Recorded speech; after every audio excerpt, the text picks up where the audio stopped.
नमस्कार दोस्तों, स्वागत है आप सभी का प्रयास बाई साजिद के इस YouTube चैनल पर। देखिए, करंट अफेयर्स के रिवीजन के दिसंबर माह के रिवीजन के बारे में हम आज बात करने वाले हैं।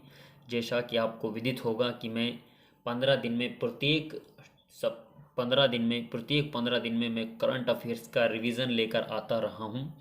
यानी दिसंबर माह का पार्ट 1 1 से 15 दिसंबर के बीच का जो करंट अफेयर्स है वो भी मैंने बनाया, और पार्ट सेकेंड यानी 15 से 31 दिसंबर के बीच का जो करंट अफेयर्स है उसके बारे में भी आज हम बात करने वाले हैं। तो चलिए, आज का एक मोटिवेशन कोट सुन लीजिए। सबसे पहले, हौसलों के तरकस में कोशिश का वो तीर जिंदा रखना, हार जाओ जिंदगी में मगर जीतने की उम्मीद जिंदा रखना। ठीक है, तो इसी के साथ अगर आप हमारे YouTube चैनल पर नए हैं तो प्लीज़ हमारे चैनल को सब्सक्राइब करना ना भूलें और अन्य लोगों को भी अवगत करें ताकि वो इस करंट अफेयर्स का रिवीजन कर सकें और अपनी पढ़ाई को निरंतर जारी रख सकें। देखिए दोस्तों, अगर मैं आपके लिए थोड़ी मेहनत कर रहा हूँ तो सीधी सी बात है, तो आप इतना तो कर ही सकते हैं कि अन्य लोगों को भी अवगत इस वीडियो के बारे में करा सकते हैं। ठीक है, तो चलिए आज की क्लास को हम शुरू करते हैं।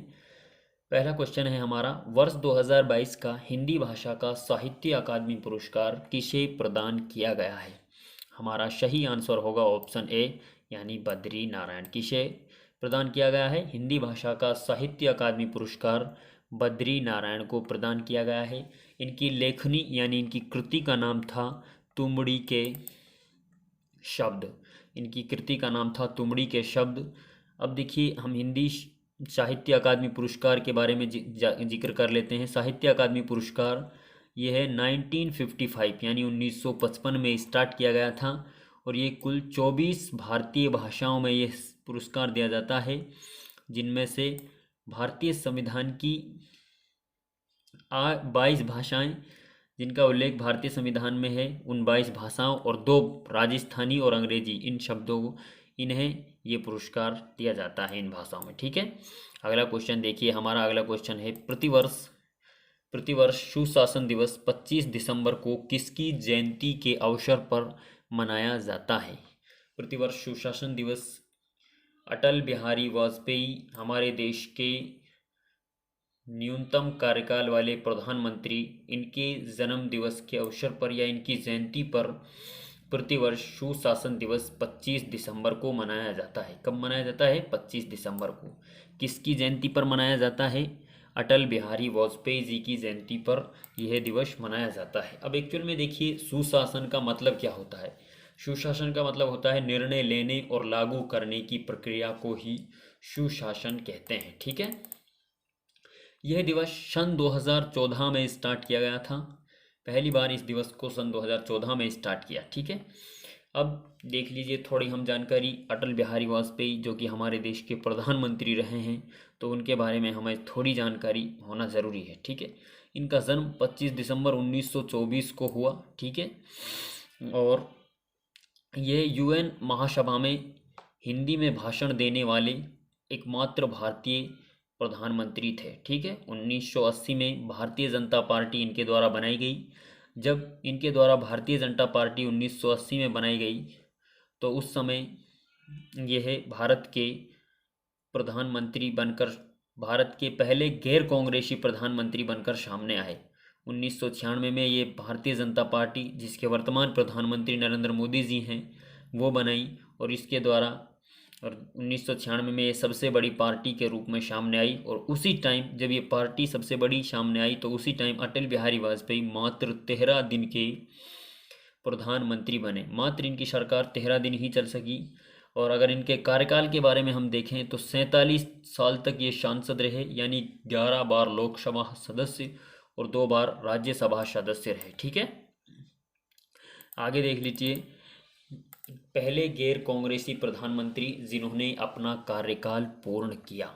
ठीक है, और इसी के कार्यकाल के दौरान, ये लाइन महत्वपूर्ण है, इसी के कार्यकाल के दौरान 6 से 14 वर्ष आयु वर्ग के बच्चों को निशुल्क शिक्षा का प्रावधान भी किया गया, और 86वां संविधान संशोधन किया गया, जिसके तहत अनुच्छेद 21A जोड़ा गया। ठीक है, और इसी समय 1998 में भारत के द्वारा दूसरा परमाणु परीक्षण किया गया, 1998 में किया गया। ठीक है, अब देखिए अटल बिहारी वाजपेयी के कार्यकाल के अंदर हमारे देश में जो महत्वपूर्ण काम हुए थे, फरवरी 1999 में इसी के समय दिल्ली से लाहौर के बीच बस सेवा प्रारंभ की गई।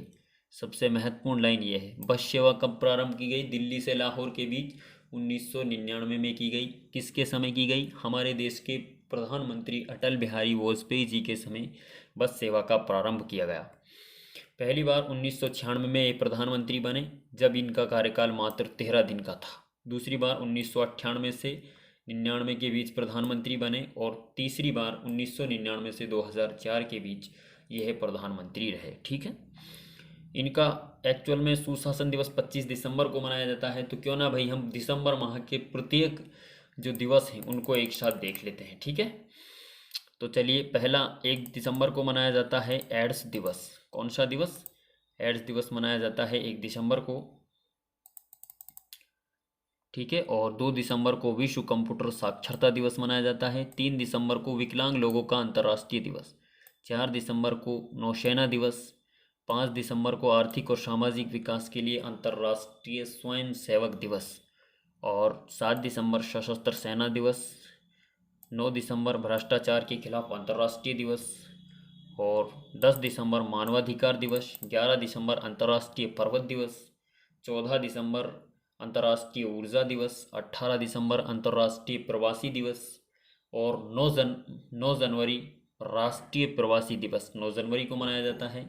19 दिसंबर गोवा मुक्ति दिवस। 20 दिसंबर अंतर्राष्ट्रीय मानव एकता दिवस।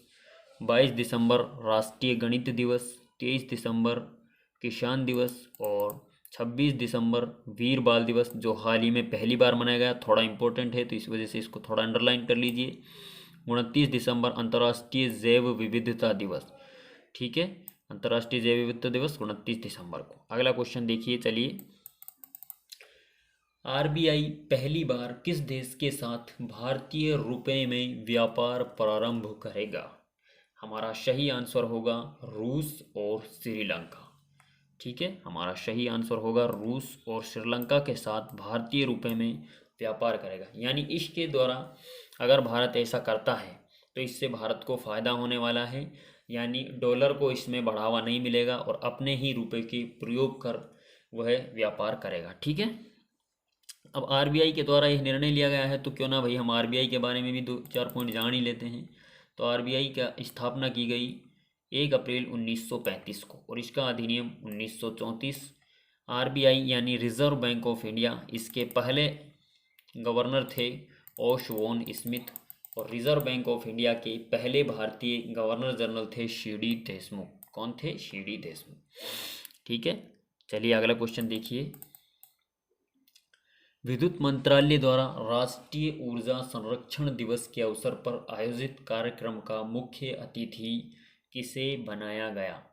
हमारा सही आंसर होगा द्रौपदी मुर्मू। यानी भारत के वर्तमान राष्ट्रपति द्रौपदी मुर्मू को राष्ट्रीय ऊर्जा संरक्षण दिवस के अवसर पर मुख्य अतिथि के रूप में नियुक्त किया गया और ये वर्तमान में भारत के राष्ट्रपति हैं। जगदीप धनखड़ भारत के वर्तमान उपराष्ट्रपति, राजनाथ सिंह भारत के रक्षा मंत्री और अमित शाह भारत के वर्तमान में गृह मंत्री। राष्ट्रीय ऊर्जा संरक्षण दिवस प्रतिवर्ष 14 दिसंबर को मनाया जाता है। ठीक है, चलिए अगला क्वेश्चन देखिए। हाल ही में किस देश द्वारा दुनिया में पहली बार नाभिकीय संलयन यानी कार्बन फ्री एनर्जी का उत्पादन किया है? हमारा सही आंसर होगा ऑप्शन सी यानी अमेरिका। किसके द्वारा किया गया है कार्बन फ्री एनर्जी का? अमेरिका के द्वारा। ठीक है, नाभिकीय संलयन ऊर्जा का उत्पादन किया है अमेरिका के द्वारा। और भारत कार्बन तटस्थ का लक्ष्य भारत के द्वारा रखा गया है सन 2070 तक।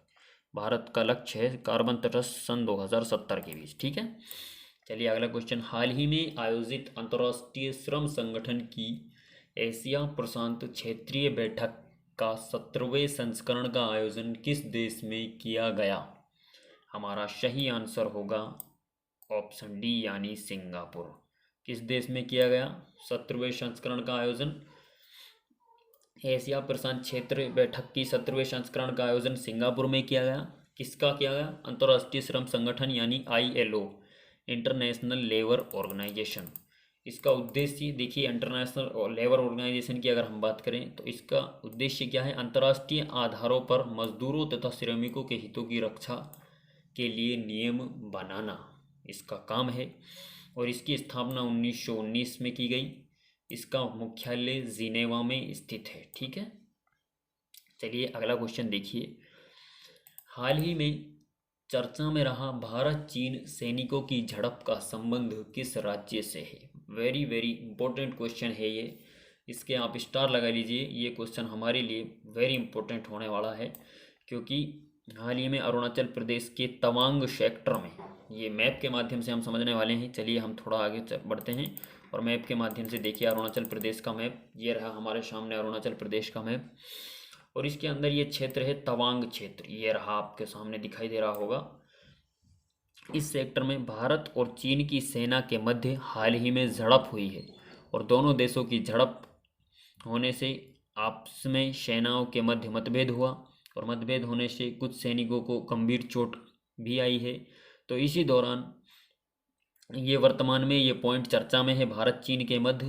भारत और चीन एक्चुअल में अंतर्राष्ट्रीय सीमा बनाते हैं, तो दोनों देशों के मध्य अक्सर ही विवाद चलता रहता है। ठीक है, तो इन दोनों देशों के मध्य यानी भारत और चीन के मध्य जो अन्य विवाद हैं, हम उनसे भी संबंधित देख लेते हैं क्या क्या अन्य विवाद हैं इनके साथ।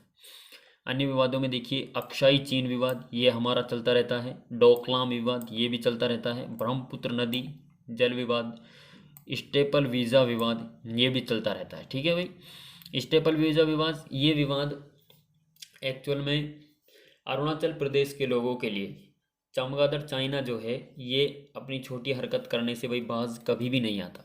इस कंडीशन में चीन है जो स्टेपल वीज़ा विवाद जो है ये भारत और चीन के मध्य, यानी जो चीन है वो अरुणाचल प्रदेश के लोगों के लिए ही चीन में आने की अनुमति देता है इस वीजे के माध्यम से, और भारत इसे कहता है कि ऐसा गलत है। ठीक है भाई, चलिए अगला क्वेश्चन देखिए। हाल ही में संयुक्त राष्ट्र द्वारा भारत की किस परियोजना को विश्व के 10 पुनर्जीवित प्राकृतिक कार्यक्रमों में शामिल किया गया है?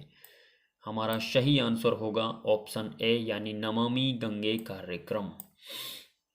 ये सवाल हमारे लिए थोड़ा सा इम्पोर्टेंट है, वेरी वेरी इम्पोर्टेंट। देखिए क्यों है, क्योंकि इसके अंदर 4 परियोजनाओं का जिक्र किया गया है, और इन परियोजनाओं के बारे में हम विस्तार से जानने वाले हैं। यानी जैसे नमामि गंगे, भाखड़ा नांगल परियोजना, व्यास परियोजना, इनके बारे में हम विस्तार से जानने वाले हैं। चलिए सबसे पहले हम देखते हैं नमामि गंगे कार्यक्रम। एकीकृत संरक्षण मिशन है जिसे भारत सरकार द्वारा जून 2014 में शुरू किया गया था, और 20,000 करोड़ रुपए के बजट के परिव्यय के साथ प्रमुख कार्य के अनुमोदित किया। ठीक है, अगला देखिए भाखड़ा नांगल परियोजना। यह परियोजना सतलज नदी पर निर्मित, वेरी इंपॉर्टेंट ये लाइन, ये हेडिंग, ये अंडरलाइन कर लीजिए। सतलज नदी पर निर्मित है भाखड़ा नांगल परियोजना। पंजाब, हरियाणा और राजस्थान की संयुक्त परियोजना है। इसका शिलान्यास 1955 में किया गया, और इसे भारत के लिए 1963 में राष्ट्र को समर्पित किया। ठीक है, पंडित जवाहरलाल नेहरू ने बहुउद्देशीय परियोजनाओं को क्या कहा? आधुनिक भारत का मंदिर या पुनरुत्थित भारत का नवीन मंदिर कहा। ठीक है, किसके द्वारा? पंडित जवाहरलाल नेहरू के द्वारा। ये वाला पॉइंट ये काफ़ी बार एग्जाम में पूछी जा चुकी लाइन है, और इसी परियोजनाओं को, इन्हें चमत्कारी विराट वस्तु भी पंडित जवाहरलाल नेहरू के द्वारा कहा गया। ठीक है, अब भाखड़ा नांगल परियोजना में देखिए इस पर निम्न बांधों का निर्माण किया गया। सबसे पहले देखिए भाखड़ा बांध जो हिमाचल प्रदेश में स्थित है, भारत का दूसरा सबसे ऊंचा बांध है। ठीक है, भारत का दूसरा सबसे ऊंचा बांध है भाखड़ा बांध। और अगला है नांगल बांध। कौन सा बांध? नांगल बांध। इसकी देखिए हम बात करते हैं। नांगल बांध पंजाब में स्थित है। इससे दो नहरें निकाली गई हैं। कितनी नहरें? 2 नहरें निकाली गई हैं, विस दोआब नहर और भाखड़ा नहर। विस दोआब से पंजाब में, जबकि भाखड़ा नहर से पंजाब, हरियाणा और राजस्थान में सिंचाई की जाती है। ठीक है, पंजाब, हरियाणा और राजस्थान में सिंचाई की जाती है। अगला देखिए व्यास परियोजना। व्यास नदी पर निर्मित यह परियोजना पंजाब, हरियाणा व राजस्थान की संयुक्त परियोजना है। इस परियोजना का उद्देश्य रावी, व्यास व सतलुज नदियों के जल का अधिकतम उपयोग भारत द्वारा करना है। इस परियोजना में निम्न बांधों का निर्माण किया गया। देखिए, सबसे पहले देखते हैं हम पौंग बांध। पौंग बांध हिमाचल प्रदेश में स्थित है। ये पहले महाराणा प्रताप सागर जलाशय का निर्माण कराया गया, जो शीतकाल में इंदिरा गांधी नहर को जलापूर्ति करता था। ठीक है। दूसरा देखिए पंडोहे बांध। पंडोहे बांध हिमाचल प्रदेश में स्थित है। इस बांध पर व्यास सतलुज लिंक नहर निकाली गई। इस बांध पर व्यास सतलुज लिंक नहर निकाली गई, जो व्यास नदी के अतिरिक्त जल को भाखड़ा नांगल बांध को उपलब्ध कराती है। व्यास नदी के अतिरिक्त जल को कहाँ उपलब्ध कराती हैं? भाखड़ा नांगल बांध को उपलब्ध कराती हैं। ठीक है। हीराकुंड बांध परियोजना, ये देखिए एक ये पॉइंट रह रहा है, हाईलाइट नहीं किया, चलो ठीक है, यहाँ आप ध्यान देख लीजिए इसको। हीराकुंड बांध परियोजना ये ओडिशा में निर्मित यह परियोजना महानदी पर निर्मित है। कहाँ निर्मित है? हीराकुंड बांध परियोजना महानदी पर ओडिशा में स्थित है। भारत के सबसे लंबे बांध हीराकुंड का निर्माण इसी परियोजना पर करवाया गया था। ठीक है। चलिए अगला क्वेश्चन देखते हैं हम। एशिया का पहला ड्रोन डिलीवरी केंद्र व नेटवर्क किस राज्य में प्रारंभ किया गया? हमारा सही आंसर होगा ऑप्शन सी, यानी मेघालय। ठीक है। चलिए अगला क्वेश्चन देखते हैं। National centre for good governance कौन से देश के सिविल सेवकों के क्षमता निर्माण कार्यक्रम का आयोजन किया जा रहा है? हमारा सही आंसर होगा ऑप्शन सी सॉरी, यानी बांग्लादेश और मालदीव, दोनों इसमें सही आंसर होंगे। अब चलिए थोड़ा हम भारत और बांग्लादेश के मध्य जो सीमा है उसके बारे में जिक्र कर लेते हैं। भारत और बांग्लादेश के मध्य कुल सीमा की अगर बात करें तो 4096 किलोमीटर भारत बांग्लादेश के मध्य सीमा है। इसमें भारत का पूर्वी सीमावर्ती देश कौन सा है? बांग्लादेश। 1971 में यह अस्तित्व में आया। पहले ये पूर्वी पाकिस्तान कहलाता था 1971 से पूर्व। इसकी राजधानी की अगर हम बात करें तो ढाका, और मुद्रा है इसकी टका। ठीक है। बांग्लादेश में ब्रह्मपुत्र नदी को जमुना कहा जाता है। ये लाइन देखिए बहुत महत्वपूर्ण है। ब्रह्मपुत्र जब गंगा में मिलती है तो इसे पद्मा के नाम से जाना जाता है। और बांग्लादेश में अत्यधिक नदियों के बहाव के कारण बांग्लादेश को नदियों का देश भी कहा जाता है। ठीक है। चलिए मालदीव के बारे में भी थोड़ा जान लेते हैं, क्योंकि थोड़ा सा मालदीव को मिनी कोय से अलग करने वाला जो चैनल है उसका नाम है 8 डिग्री चैनल। कौन सा चैनल? 8 डिग्री चैनल मालदीव को मिनी कोय से अलग करता है। देख लीजिए यहाँ पर मालदीव को मिनी कोय से अलग करने वाला चैनल का नाम है 8 डिग्री चैनल। चलिए अगला क्वेश्चन की हम बात करते हैं। हाल ही में अगला क्वेश्चन देखिए हमारा,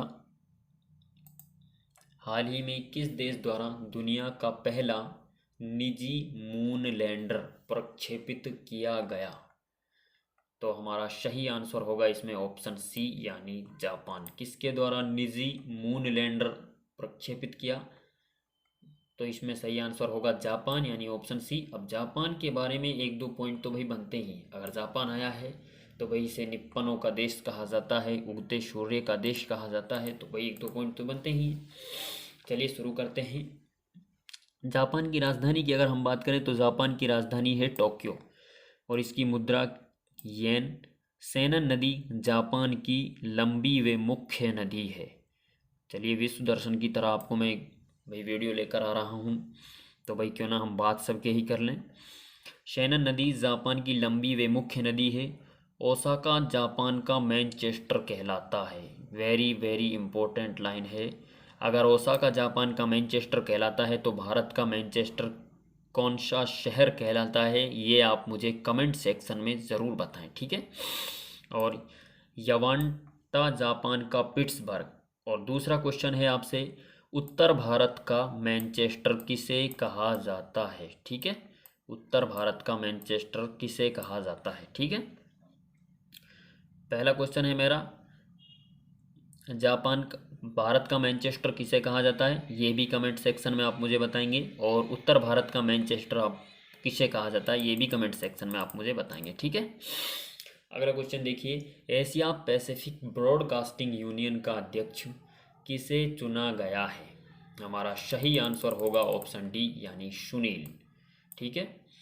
हाल ही में सिगरेट खरीदने पर प्रतिबंध किस देश द्वारा लगाया गया है। हमारा सही आंसर होगा ऑप्शन सी यानी न्यूजीलैंड के द्वारा सिगरेट खरीदने पर प्रतिबंध लगाया गया है। अब चलिए हम उनकी बात कर लेते हैं। भारत का मैनचेस्टर किसे कहा जाता है, अहमदाबाद को, ठीक है। और उत्तर भारत का मैनचेस्टर किसे कहा जाता है, कानपुर को उत्तर भारत का मैनचेस्टर कहा जाता है। चलिए अब हम आगे चलते हैं। न्यूजीलैंड के द्वारा हाल ही में सिगरेट खरीदने पर प्रतिबंध लगाया गया है। न्यूजीलैंड की राजधानी की अगर हम बात करें तो इसकी राजधानी है वेलिंगटन, जो विश्व की दक्षिणतम राजधानी है। न्यूजीलैंड में घास के मैदान हैं कैंटरबरी, और इसकी सर्वोच्च चोटी है माउंट कुक। सबसे बड़ी झील है टोपो झील।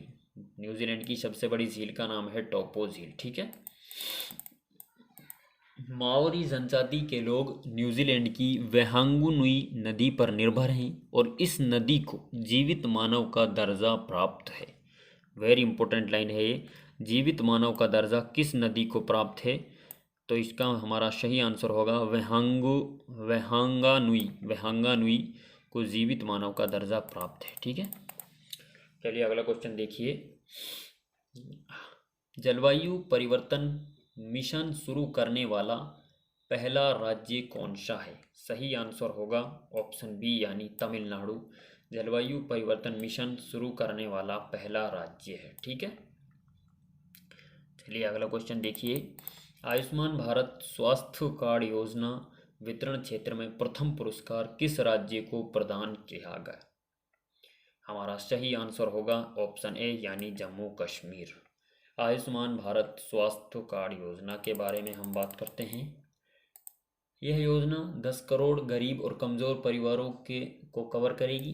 कितने लोगों को, 10 करोड़ गरीब परिवारों को कवर करने वाली यह योजना है। और इसके अंदर 5 लाख रुपए के मूल्य के लिए माध्यमिक और तृतीयक स्तर पर अस्पताल में देखभाल के लिए कवरेज प्रदान करेगी, ठीक है। अगला क्वेश्चन देखिए, अगला क्वेश्चन की हम बात करते हैं, किस राज्य में देश का पहला कार्बन तटस्थ फोरम स्थापित हुआ। हमारा सही आंसर होगा ऑप्शन बी यानी केरल। देश का पहला कार्बन तटस्थ फोरम स्थापित किया गया है, तो हमारे लिए इम्पोर्टेंट क्वेश्चन होगा ये। तो पहला है, वैसे भी भाई पहला पहला प्यार थोड़ा इम्पोर्टेंट होता है। अगले क्वेश्चन की बात करते हैं, भारत द्वारा किस देश के साथ छठा संयुक्त सैन्य अभ्यास काजिंद 22 किया गया है। काजिंद 22 हमारा सही आंसर होगा ऑप्शन सी यानी कजाकिस्तान। कजाकिस्तान विश्व का सबसे बड़ा लैंडलॉक कंट्री है, ठीक है। अगला क्वेश्चन देखिए, विश्व स्वास्थ्य संगठन के नए मुख्य और वैज्ञानिक किसे बनाया गया है। विश्व स्वास्थ्य संगठन यानी WHO का नया मुख्य वैज्ञानिक बनाया गया है जेरेमी फरार। किसे बनाया गया है, जेरेमी फरार। WHO के वर्तमान महासचिव हैं, WHO के वर्तमान अध्यक्ष हैं मनसुख मंडाविया। और डॉक्टर नोगाजी ओंकोजा-इवेला WTO यानी विश्व व्यापार संगठन की वर्तमान महिला और वर्तमान पहली महिला अध्यक्ष और वर्तमान अध्यक्ष नागोजी ओंकोजा-इवेला ही हैं, ठीक है भाई। मनसुख मंडाविया भारत के वर्तमान स्वास्थ्य मंत्री, और डॉक्टर टेड्रोस, मनसुख मंडाविया भारत के वर्तमान में क्या हैं, स्वास्थ्य मंत्री हैं। और इसका सही आंसर होगा ऑप्शन ए, जेरेमी फरार को क्या बनाया गया है, मुख्य वैज्ञानिक बनाया गया है, ठीक है। WHO के बारे में हम बात करते हैं। इसकी स्थापना 7 अप्रैल 1948 को की गई। कब की गई, 7 अप्रैल 1948 को WHO की स्थापना की गई। इसका मुख्यालय जिनेवा में स्थित है, ठीक है। ये WHO के बारे में, और इसके वर्तमान अध्यक्ष हैं डॉक्टर टेड्रोस, ठीक। चलिए अगला क्वेश्चन देखते हैं, इसरो व भारत के किस मंत्रालय द्वारा अंतरिक्ष विभाग के कर्मचारियों को प्रशिक्षण देने के लिए समझौता किया है। हमारा सही आंसर होगा ऑप्शन ए यानी कौशल विकास और उद्यमशीलता मंत्रालय। कौशल विकास और उद्यमशीलता मंत्रालय क्या करेंगे भाई, अंतरिक्ष विभाग के कर्मचारियों को प्रशिक्षण देंगे। यानी प्रत्येक 8 वर्ष में 4000 कर्मचारियों को ये क्या करेंगे, प्रशिक्षण देने का काम करने वाले हैं। अब चलिए इसरो के बारे में हम बात करते हैं। जब इसरो आ ही गया तो इसरो की स्थापना 15 अगस्त 1969 को की गई और इसका मुख्यालय बेंगलुरु में स्थित है और वर्तमान अध्यक्ष हैं एस सोमनाथ। ठीक है, अगला क्वेश्चन देखिए। 16 दिसंबर से 29 दिसंबर 2022 तक आयोजित सूर्य किरण संयुक्त प्रशिक्षण अभ्यास भारत और किस देश के बीच हुआ? हमारा सही आंसर होगा ऑप्शन सी यानी नेपाल। नेपाल की बात अगर हम करें तो नेपाल भारत और चीन के मध्य एक बफर स्टेट है और इसके वर्तमान में हाल ही में प्रधानमंत्री बनाए गए हैं पुष्प कुमार दहल को और इसकी राजधानी है काठमांडू, नेपाल। ठीक है, नेपाल के बारे में भारत चीन के मध्य बफर स्टेट है नेपाल। चलिए अगला क्वेश्चन। हाल ही में भारतीय मूल के लियो वराडकर किस देश के दूसरी बार प्रधानमंत्री चुने गए हैं? हमारा सही आंसर होगा ऑप्शन ए यानी आयरलैंड के वर्तमान में प्रधानमंत्री बनाए गए हैं लियो वराडकर। ये कहाँ के हैं? भारतीय मूल के। चलिए आयरलैंड के बारे में बात करते हैं। आयरलैंड की राजधानी है डबलिन। स्कॉटलैंड, वेल्स तथा उत्तरी आयरलैंड को सम्मिलित रूप से यूनाइटेड किंगडम कहा जाता है। वेरी वेरी इंपॉर्टेंट जानकारी। ठीक है भाई, चलिए अगला क्वेश्चन देखिए। वर्ष 2032 में ओलंपिक और पैरालंपिक खेल आयोजन समिति की सीईओ सिंडहुक, खेल आयोजन समिति की सीईओ वर्तमान में कौन है? सिंडहुक को बनाया गया है। यह ओलंपिक किस देश में आयोजित होगा? हमारा सही आंसर होगा इसमें ऑप्शन डी यानी ऑस्ट्रेलिया में 2032 का ओलंपिक और पैरा ओलंपिक होने वाला है। अब चलिए ऑस्ट्रेलिया की बात करते हैं। तो ऑस्ट्रेलिया की राजधानी है कैनबरा और ऑस्ट्रेलिया के वर्तमान प्रधानमंत्री की अगर हम बात करें तो इसके वर्तमान प्रधानमंत्री हैं एंथनी अल्बनीज। ऑस्ट्रेलिया विश्व का सबसे छोटा और कम जनसंख्या वाला महाद्वीप है। ऑस्ट्रेलिया द्वीपीय महादेश अथवा द्वीपीय देश की संज्ञा दी जाती है ऑस्ट्रेलिया को। सर्वोच्च चोटी की अगर हम बात करें तो इसकी सर्वोच्च चोटी है माउंट कोसियस्कू जिसकी ऊंचाई है 2228 मीटर।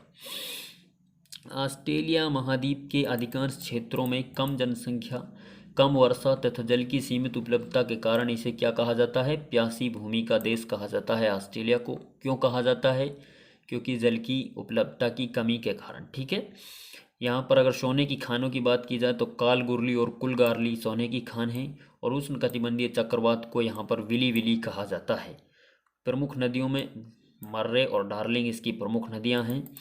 ऑस्ट्रेलिया के पूर्वी तट पर विश्व की सबसे बड़ी प्रवाल भित्ति यानी ग्रेट बैरियर रीफ स्थित है जिसकी कुल लंबाई की अगर हम बात करें तो 2000 किलोमीटर से भी अधिक है। ठीक है, ऑस्ट्रेलिया में उष्णकटिबंधीय घास की भूमियों को सवाना कहा जाता है और शीतोष्ण कटिबंधीय घास भूमियों को डाउन्स कहा जाता है। ठीक है, चलिए अगला क्वेश्चन की हम बात करते हैं। हाल ही में किसकी अध्यक्षता में 25वीं पूर्वी क्षेत्रीय परिषद की बैठक का आयोजन किया गया? हमारा सही आंसर होगा ऑप्शन ए यानी अमित शाह। किसकी अध्यक्षता में 25वीं पूर्वी क्षेत्रीय बैठक का आयोजन किया गया? अमित शाह की अध्यक्षता। ठीक है, चलिए अगला क्वेश्चन देखिए। ITI उद्योग उत्कृष्टता पुरस्कार 2022 किस सरकारी निगम को प्रदान किया गया? हमारा सही आंसर होगा खनिज विकास निगम।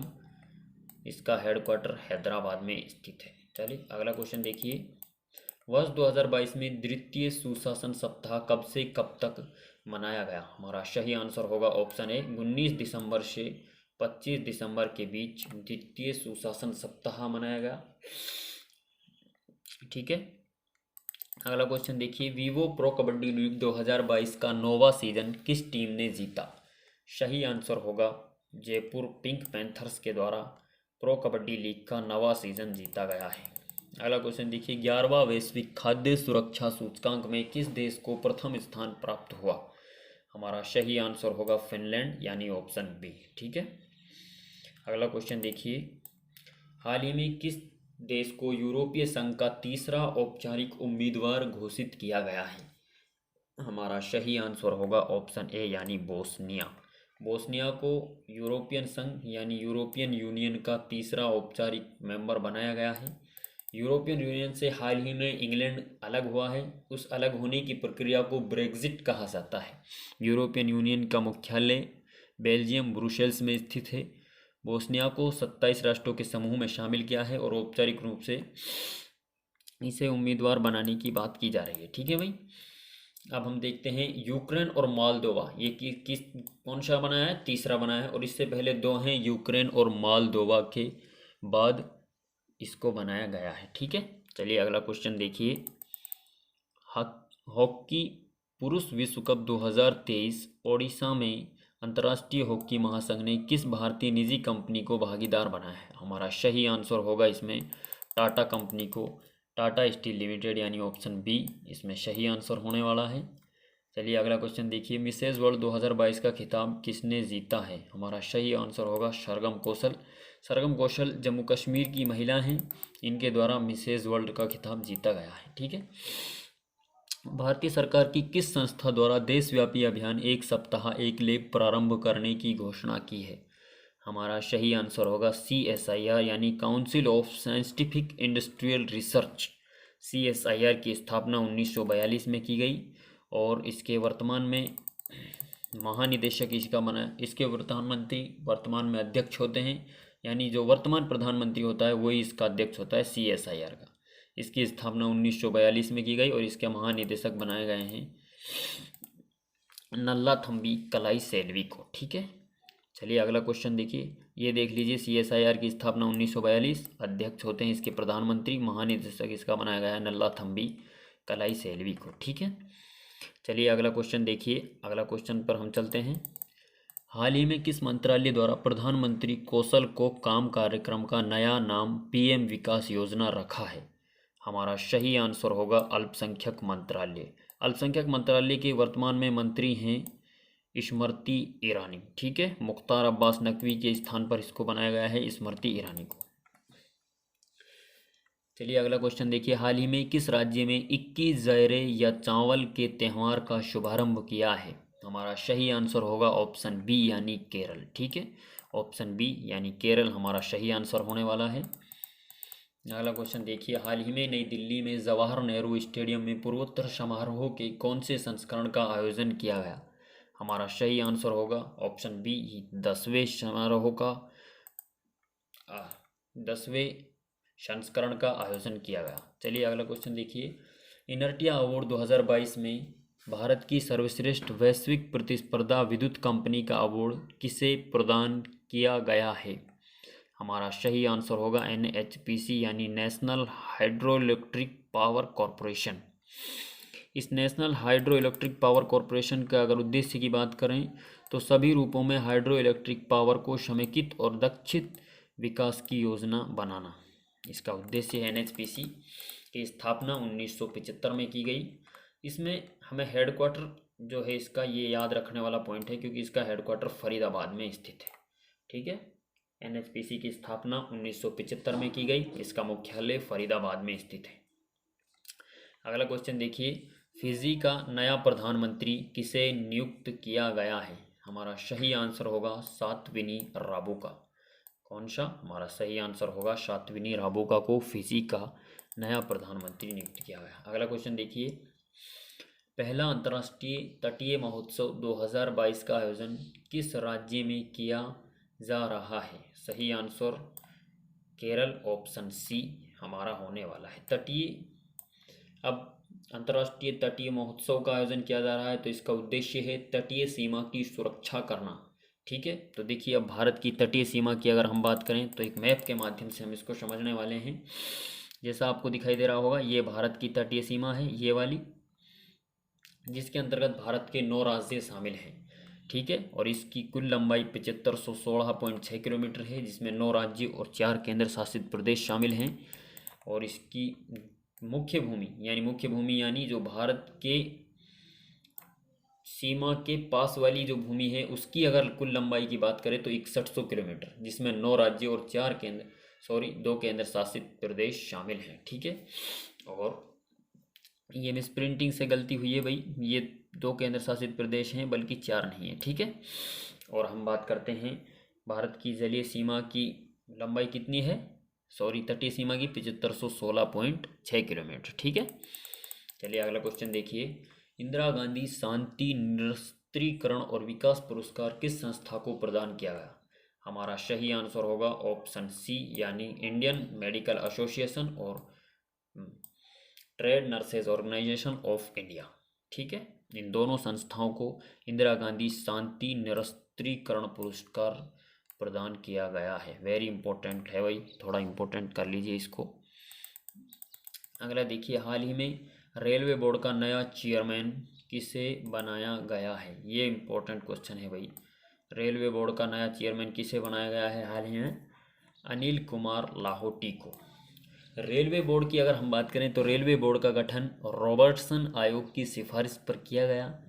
रेलवे बोर्ड को रेल बजट को आम बजट से अलग करने की सिफारिश किस समिति की सिफारिश पर किया? एकवर्थ कमेटी की सिफारिश पर रेल बजट को आम बजट से अलग करने की सिफारिश की एकवर्थ कमेटी के द्वारा। ठीक है, रॉबर्टसन आयोग के द्वारा रेलवे बोर्ड का गठन किया गया, जिसके वर्तमान में चेयरमैन नियुक्त किए गए हैं अनिल कुमार लाहोटी को। ठीक है, चलिए अगला क्वेश्चन देखिए। भारत का पहला श्योरिटी बॉन्ड इंश्योरेंस किसके द्वारा लॉन्च किया गया? हमारा सही आंसर होगा ऑप्शन ए, यानी पीयूष गोयल। ठीक है, चलिए अगला क्वेश्चन। एकलव्य पुरस्कार 2022 किसे प्रदान किया गया है? सही आंसर होगा स्वस्ति सिंह। एकलव्य पुरस्कार 2022 प्रदान किया गया है स्वस्ति सिंह को। ठीक है, अरे देखिए, किस भारतीय प्रौद्योगिकी संस्थान द्वारा कृत्रिम हृदय बनाया गया? भाई साहब, जो तुम्हारा लबडब लबडब हद करता है ना, इसको बनाया गया है आईआईटी कानपुर के द्वारा। किसके द्वारा बनाया गया है? आईआईटी कानपुर के द्वारा तुम्हारे हृदय यानी कृत्रिम हृदय बना दिया गया है। अब तुम्हारा दिल टूटेगा ही नहीं, कहने का मतलब ये है भाई। भारतीय निर्वाचन आयोग द्वारा किस राज्य में परिसीमन की प्रक्रिया प्रारंभ की है? किसकी प्रक्रिया प्रारंभ की है? परिसीमन की प्रक्रिया किस राज्य में की गई है हाल ही में? आंसर होगा हमारा सही असम। असम के अंदर परिसीमन की प्रक्रिया प्रारंभ की गई है। परिसीमन आयोग की अगर हम बात करें तो इसका उल्लेख भारतीय संविधान के अनुच्छेद 82 में किया गया है। किस में किया गया है? अनुच्छेद 82 में परिसीमन का उल्लेख किया गया है। निर्वाचन आयोग की अगर हम बात करें तो निर्वाचन आयोग का उल्लेख भारतीय संविधान के अनुच्छेद 324 में किया गया है, 324 में, जिसके वर्तमान में अध्यक्ष हैं राजीव कुमार। ठीक है, चलिए अगला क्वेश्चन देखिए। हाल ही में किस राज्य में मानसिक स्वास्थ्य में सुधार के लिए नल्ला थरवु मंदिरम योजना प्रारंभ की? हमारा सही आंसर होगा ऑप्शन ए, यानी तमिलनाडु। किस राज्य में शुरू की मनालाला नंबाथम्बू मानसिक स्वास्थ्य में सुधार के लिए? तमिलनाडु के अंदर यह योजना शुरू की गई है। ठीक है, चलिए अगला क्वेश्चन देखिए। BBC sports personality of the year किसे चुना गया है? BBC sports personality of the year चुना गया है ऑप्शन सी, यानी बेथ मीड को BBC sports person of the year चुना गया है। ठीक है भाई, चलिए अगला क्वेश्चन देखिए। चर्चा में रहा मोंगला बंदरगाह, ये किस देश में स्थित है? बांग्लादेश में स्थित है। चर्चा में ये क्यों रहा है भाई? क्योंकि चर्चा में इसलिए रहा है क्योंकि भारत द्वारा मोंगला बंदरगाह के नवीनीकरण के लिए एक परियोजना स्टार्ट की है और इसी वजह से वर्तमान में चर्चा में रहा है। ठीक है, चलिए अगला क्वेश्चन देखिए। हाल ही में बर्फीला तूफान जिसका नाम बम चक्रवात से प्रभावित देश कौन सा है? हमारा सही आंसर होगा अमेरिका और कनाडा हाल ही में बम चक्रवात से प्रभावित देश हैं। इसी प्रकार का एक देश वर्तमान में एक चक्रवात और है जिसका नाम है मेंडोस चक्रवात, जिसका नामकरण यूएई के द्वारा किया गया है। ये भी वर्तमान में हमारे लिए चर्चा में है। ठीक है भाई, अगला क्वेश्चन देखिए। हाल ही में भारत की पहली विश्व टेबल टेनिस प्रतियोगिता का आयोजन किस राज्य में किया गया? हमारा सही आंसर होगा ऑप्शन सी, यानी गोवा के अंदर विश्व टेबल टेनिस प्रतियोगिता का आयोजन किया गया है। ठीक है, अगला क्वेश्चन देखिए। रविंद्रनाथ टैगोर साहित्य पुरस्कार 2021-22 किसे प्रदान किया गया है? वेरी वेरी इंपॉर्टेंट क्वेश्चन है। इसका सही आंसर होगा संदीप सेन, शोभन कुमार, संजय के रॉय। हमारा सही आंसर होगा ऑप्शन डी। ठीक है, चलिए अगला क्वेश्चन देखिए। हाल ही में अंतर्राष्ट्रीय मध्यस्थता केंद्र में नई दिल्ली का अध्यक्ष किसे नियुक्त किया गया है? सही आंसर ऑप्शन ए, यानी हेमंत गुप्ता को अंतर्राष्ट्रीय मध्यस्थता केंद्र का अध्यक्ष नियुक्त किया गया है। चलिए अगला क्वेश्चन देखिए। हाल ही में पहला रोहिणी नैयर पुरस्कार 2022 किसे प्रदान किया गया है? ये भी इम्पोर्टेंट है भाई, पहला है तो थोड़ा इम्पोर्टेंट होगा ही। ठीक है, इसमें सही आंसर होगा सेथरिचम संगतम। सही आंसर कौन सा होगा? ऑप्शन डी यानी सेथरिचम संगतम। चलिए अगला क्वेश्चन देखिए, हाल ही में भारत के किस राज्य या केंद्र शासित प्रदेश में चिल्लई कला की शुरुआत हुई? भाई साहब ये तुम्हारे लिए खतरनाक है। इसमें सही आंसर होगा हमारा ऑप्शन बी यानी जम्मू कश्मीर।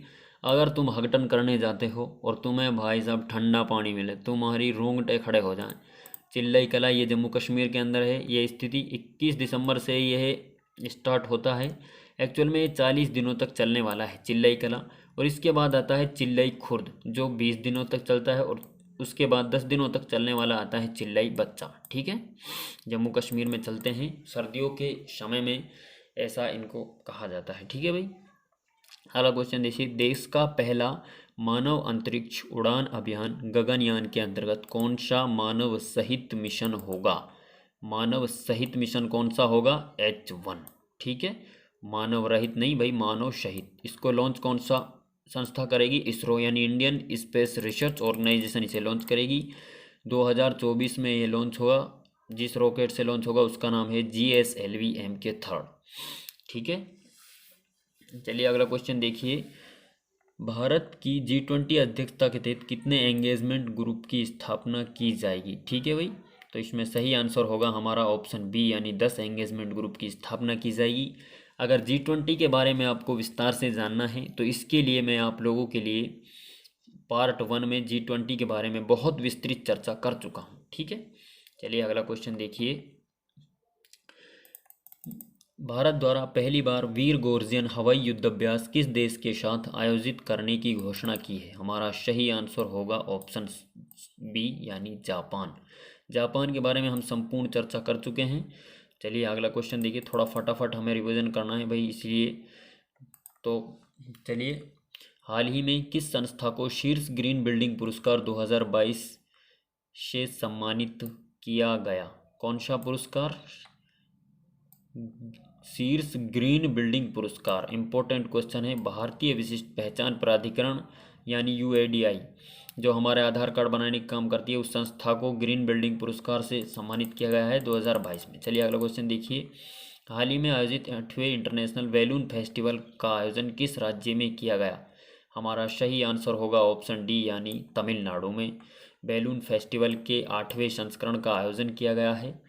चलिए अगला क्वेश्चन देखिए, हाल ही में UNSC में किस देश में हिंसा समाप्त करने के लिए पहली बार प्रस्ताव पारित किया है? सही आंसर होगा ऑप्शन ए यानी म्यांमार।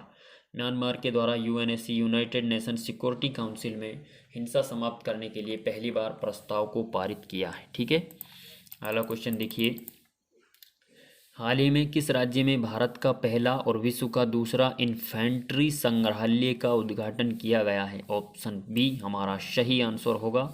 इन्फेंट्री का मतलब होता है पैदल सेना। पैदल सेना संग्रहालय का विश्व का दूसरा कहाँ पर बनाया गया है? भारत के मध्य प्रदेश के अंदर बनाया गया है। इंपॉर्टेंट क्वेश्चन है। और विश्व का अगर पहले की बात करें, पहला इन्फेंट्री संग्रहालय अमेरिका में बनाया गया है। ठीक है, चलिए अगला क्वेश्चन देखिए, हाल ही में किस नाम से भारत का पहला ग्रीन स्टील बॉन्ड लॉन्च किया गया है? तो इसका सही आंसर होगा ऑप्शन सी यानी कल्याणी फेरेस्टा। ठीक है, अगला क्वेश्चन देखिए, तीसरे ASEAN Bharat grassroot innovation forum 2022 में भारत के किस इनोवेटर को प्रथम पुरस्कार मिला है? सही आंसर होगा ऑप्शन ए यानी शालिनी कुमारी को यह पुरस्कार मिला है, प्रथम इनोवेटर का पुरस्कार। ठीक है, राष्ट्रीय मूल्यांकन और प्रत्यायन परिषद द्वारा A ग्रेड प्राप्त करने वाला भारत का पहला विश्वविद्यालय कौन सा है? सही आंसर होगा ऑप्शन ए यानी गुरु नानक देव विश्वविद्यालय। ठीक है, चलिए अगला क्वेश्चन की हम बात करते हैं, पेटा इंडिया द्वारा वर्ष 2022 का पर्सन ऑफ द ईयर प्यूपिल इसकी फुल फॉर्म है प्यूपिल animal treatment of the year, ऐसा कुछ कर इसकी फुल फॉर्म है। इसको PETA person of the year चुना गया है 2022 का सोनाक्षी सिन्हा को। किसे चुना गया है? सोनाक्षी सिन्हा, यानी ऑप्शन सी हमारा सही आंसर होने वाला है। अगला क्वेश्चन देखिए, डिजिटल इंडिया अवार्ड 2022 में प्लेटिनम आइकन अवार्ड केंद्र सरकार की किस योजना को मिला है? हमारा सही आंसर होगा इसके अंदर ऑप्शन डी यानी स्मार्ट सिटी मिशन को यह अवार्ड मिला। ठीक है भाई, चलिए अगला क्वेश्चन, हाल ही में चीन ने कोरोना संक्रमण की नई लहर के लिए कौन सा वेरिएंट जिम्मेदार है? इसमें सही आंसर होगा हमारा BF.7। कोरोना की जो नई लहर है इसके लिए जिम्मेदार वेरिएंट का नाम है BF.7। ठीक है, अगला क्वेश्चन देखिए, हाल ही में किस राज्य द्वारा केंद्र की तर्ज पर मुख्यमंत्री आवास योजना प्रारंभ करने की घोषणा की है? हमारा सही आंसर होगा ऑप्शन बी, यानी हरियाणा के द्वारा केंद्र सरकार की तर्ज पर प्रधानमंत्री आवास योजना प्रारंभ करने की घोषणा की है। ठीक है, हाल ही में किस स्कॉर्पियन पनडुब्बी को भारतीय नौसेना में शामिल किया गया है? तो हमारा सही आंसर होगा INS वागीर। भारतीय नौसेना में ये 5वीं पनडुब्बी है जिसे शामिल किया गया है। इसके तहत कुल 6 पनडुब्बियों को शामिल किया जाना है। अब अंतिम पनडुब्बी है उसका नाम है वागशीर। ठीक है, कौन सी? और INS तर्कस ब्राज़ील में झंडा फहरा कर आया था, INS तर्कस जिसका नाम था। पर हमारा सही आंसर इसमें होगा ऑप्शन ए, यानी INS वागीर। ठीक है, चलिए अगला क्वेश्चन देखिए, मंगल ग्रह पर पाई जाने वाली चट्टानों के नमूने भेजने वाला पहला अंतरिक्ष यान कौन सा है? हमारा सही आंसर होगा मार्स रोवर परसिवरेंस। मंगल ग्रह पर पाई जाने वाली चट्टानों के नमूनों भेजने वाला मार्स रोवर परसिवरेंस के द्वारा ये किया गया है। ठीक है, हाल ही में किस देश द्वारा समलैंगिक विवाह को मंजूरी प्रदान की गई? आंसर सही होगा हमारा ऑप्शन सी, यानी अमेरिका के द्वारा समलैंगिक विवाह को मंजूरी प्रदान की गई है। ठीक है, अगला क्वेश्चन देखिए, हाल ही में कैम्ब्रिज यूनिवर्सिटी के छात्र डॉक्टर ऋषि राजपोतन ने किस भारतीय संस्कृत ग्रंथ के 25 वर्ष पुराने नियम को डिकोड किया है? सॉरी, 2500 वर्ष है ये, इसको आप इम्पोर्टेंट लगा लीजिए। इसमें सही आंसर होगा अष्टाध्यायी। अष्टाध्यायी किसकी रचना है? पाणिनि की रचना है। इसको क्या किया है इन्होंने? 2500 वर्ष पुराने नियम को डिकोड किया है। ठीक है, चलिए अगला क्वेश्चन देखिए, हाल ही में चर्चा में रहा ब्रेन ईटिंग अमीबा, यानी जो मस्तिष्क को अंदर से खाता है, इससे किस देश में पहली बार मृत्यु हुई है? इसमें सही आंसर होगा दक्षिण कोरिया। ठीक है, सही आंसर कौन सा होगा? दक्षिण कोरिया। ब्रेन ईटिंग अमीबा से हाल ही में दक्षिण कोरिया में मौत का पहला केस सामने आया है। सॉरी भाई, थोड़ा आगे ज़्यादा चले गए हैं, तो चलिए पीछे चलते हैं थोड़ा।